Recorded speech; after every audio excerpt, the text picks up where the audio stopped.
بسم اللہ الرحمن الرحیم۔ السلام علیکم ویورز، میں ہوں رانا فاروق دلدار یوٹیوب چینل کے ساتھ۔ جس طرح کہ میں نے آج آپ کو اپنے پہلے ویلاگ میں بتایا کہ سپریم کورٹ کے فیصلے نے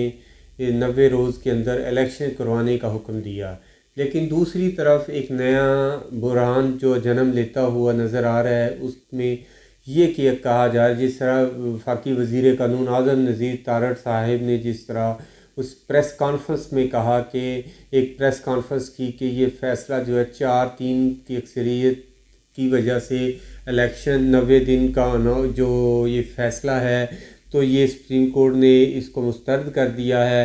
آپ ان کا کہنا تھا کہ آپ دیکھیں کہ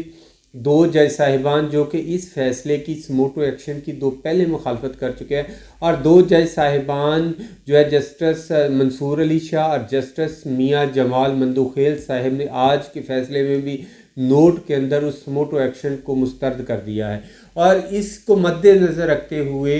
یہ جو فیصلہ ہے سپریم کورٹ کا فیصلہ ہے، یہ 4-3 کی اکثریت کی وجہ سے 90 روز کے اندر الیکشن کروانے کے ہم پابند نہیں ہیں، نہ الیکشن کمیشن اس 90 روز کے اندر الیکشن کروانے کا پابند نہیں ہے۔ اب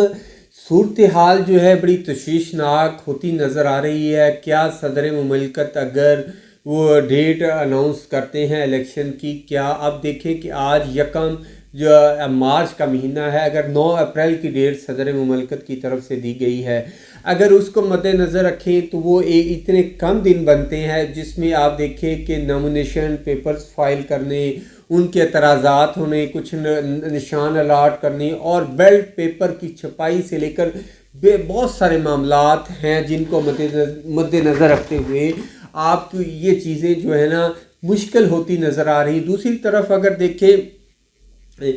طرف دیکھیں اگر الیکشن کمیشن کے پاس کو اگر صدر مملکت کے کسی اس فیصلے کے بعد ڈیٹ اناؤنس کرتی ہے، الیکشن کمیشن اناؤنس کرتا ہے، اس کے بعد دیکھنا ہوگا کیا اتنے کمپین کے لیے کتنے دن 10-12 دن بچتے ہیں یا نہیں بچتے۔ لیکن وہاں پر ایک قانونی پیچیدگی ایک ہے، آرٹیکل ہے 245 ہے شاید، تو اس کے مطابق کوئی سے یہ جو 15-20 دن کی ایکسٹینشن جو کیئر ٹیکر کو دی جا سکتی ہے، اس کے ٹائم فریم کو بڑھایا جا سکتا ہے، الیکشن کو 10-15 دن ڈیلے کیا جا سکتا ہے، اس دوران یہ معاملات سیٹل۔ اس دوران ایک رمضان کا مہینہ ہے، کیونکہ آفس کی ٹائمنگ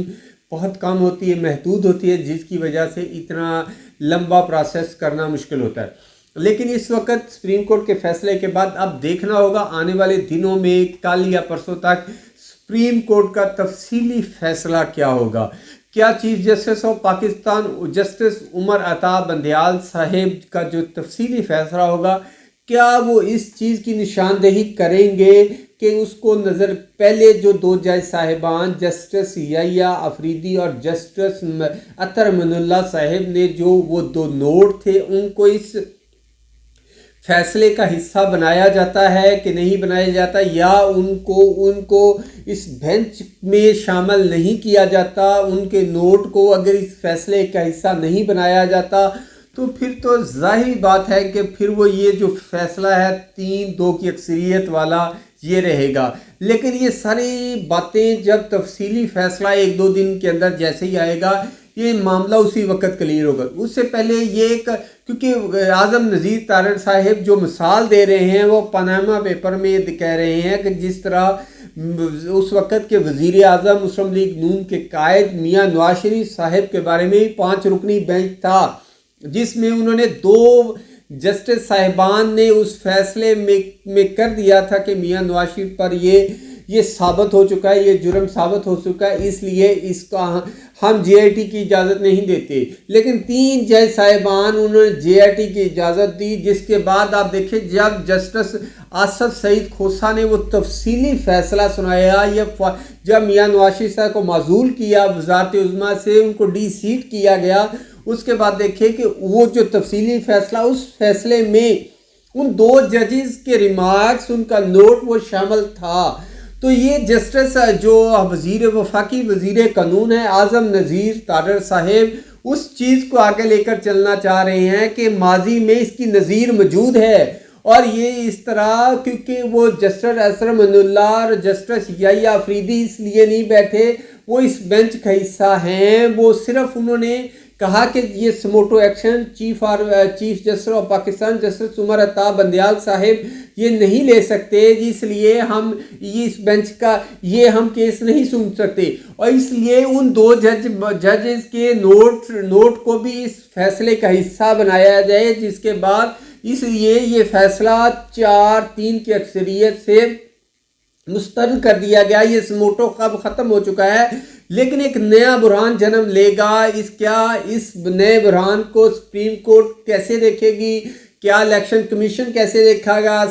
موجودہ حکومت کیسے دیکھے گی؟ آنے والے دن جو ہیں دن بدن سیاسی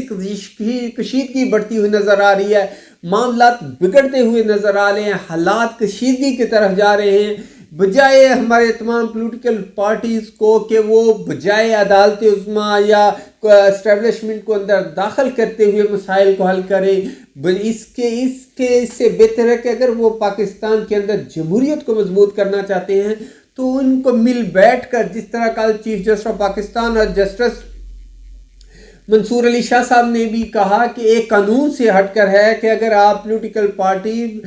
مفاہمت کا راستہ کوئی اپنائیں تو یقینی طور پر کوئی نہ کوئی راستہ نکل سکتا ہے۔ تو تمام پولیٹیکل پارٹیز کو اس میں بڑے دل کا مظاہرہ کرتے ہوئے کوئی درمیانی راستہ نکالنا چاہیے، جس سے پاکستان کے